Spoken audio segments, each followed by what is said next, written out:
All right, good day, Photography 2. Today we're going to talk about macro photography. We're going to talk about using the macro function to take photos of small things and items up close. Basically, is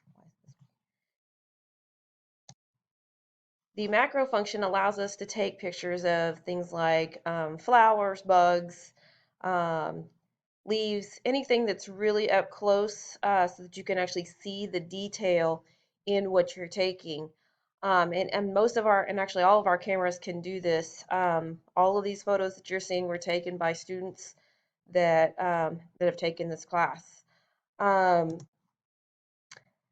Basically, to take a macro function or to use the macro function, you're going to have to put your camera on the macro setting. The macro setting is that little flower. It looks like a little flower on pretty much every camera. Even on your phone, there should have a macro setting if you're using your phones.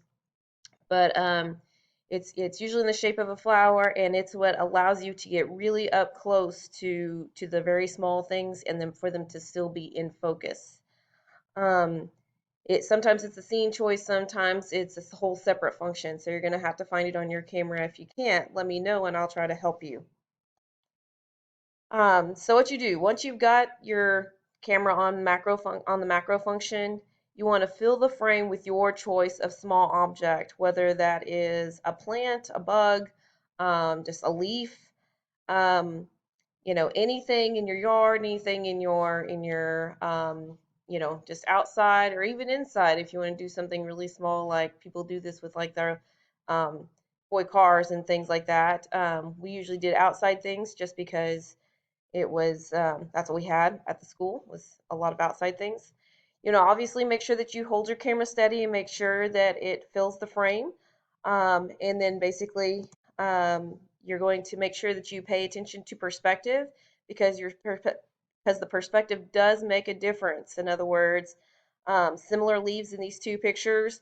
One, they were pretty far away, and then the other one, they literally got on the ground basically with their camera. And as you can see, the perspective is that the little grass that's in front and the grass that's behind is all blurry, but the leaf itself is in focus. So how close you get, it determines that perspective and that depth of field, as we talked about when you're in photo one. Um, your subject obviously should be in focus. So if something else is coming in focus, you need to kind of work with your camera to get, or your camera or your phone or whatever, to get whatever it is that you want to be in focus. And don't be afraid to try different distances. Sometimes being right up on it doesn't always work out the way you want. Sometimes, taking two or three different shots of the same thing to see how it turns out works out better. Um, you'll be surprised at what you find. Like I said, the picture of the little purple flowers, that plant is actually those little trees that are right behind the school. It only blooms for a few days each year, and when I would do this project with you guys, that's usually when we were outside trying to capture them, and then add to that, sometimes the bees were out, and it was awesome, especially when they could actually get the bees on the flowers. So try to find something unique, something that's going to work out for you. And again, you'll notice that the perspective is that the flowers that they were focusing on are in focus, and everything else is going to be blurry behind it. And that's okay. You just focus on what you want to focus on. Some examples, like I said, when the bees were out, this student that took this picture literally followed the bees for about 3 days. That's all she took pictures of, was trying to take pictures of the bees, and a lot of them turned out very blurry. But in taking her time and using that time wisely, she was able to capture this bee with all the pollen that he's collecting. Um, so don't be afraid to take some time and see what you get. You'd be surprised. Um, how much you can get. People take pictures of ants, flowers, and again, these are just weeds out there most of the time, but they make some really good pictures if you do it right. Don't be afraid to try different things. The other video that I'm going to show you is going to remind you about the different elements of photo and stuff. So that's what I'm going to have you focus on this time.